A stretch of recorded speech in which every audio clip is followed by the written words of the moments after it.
আমি আপনার এলাকায় আসছি। আমি সাংবাদিক মোল্লা সেলিম। আমার এই বিভিন্ন এলাকায় পরিদর্শন করে আপনি আপনার একটা বরজ আমরা দেখতে পাচ্ছি। এই বরজে সুন্দরতম পান আসছে। আমি তাই আপনার একটু সাক্ষাৎকার চাচ্ছি। আপনার নাম হচ্ছে মোহাম্মদ খাজা খাজা তালুকদার। তালুকদার। এইটা কোন এলাকা বললেন? লোহারগাতি। লোহারগাতি। আপনার কয়টা বরজ আছে? আছে ৪টি বরজ আছে। ৪ টে বরজ আছে। এই বরজে কি আপনি এ এই বরজে কত লক্ষ টাকা ব্যয় করেছেন অনুমান?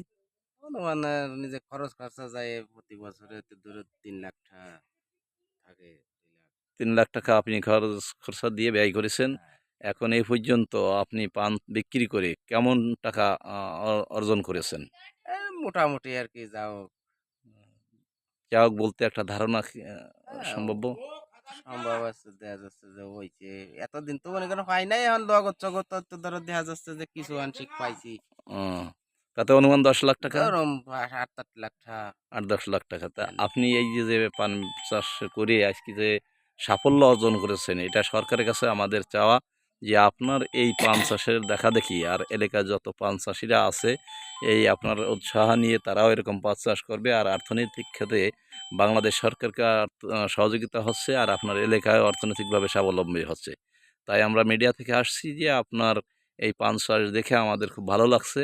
যেহেতু আপনার এই পান চাষের মাধ্যমে আমাদের এলাকায় আরও অনেক অনেক লোক আছে যারা বেকারত্ব জীবন কাটাচ্ছে, তারা যেন এই পান চাষ করেও তারা অর্থনৈতিকভাবে স্বাবলম্বী হয়। আমি সেজন্য আপনাকে ধন্যবাদ জানাই। পাশাপাশি আমরা এই মিডিয়ার মাধ্যম দিয়েও আমরা বিভিন্ন জায়গায় প্রচার প্রসার করব যে বাংলাদেশে যদি খুলনা জেলার ভিতরে বৃহৎ পান চাষ থাকে তাই এই এলাকায় আছে।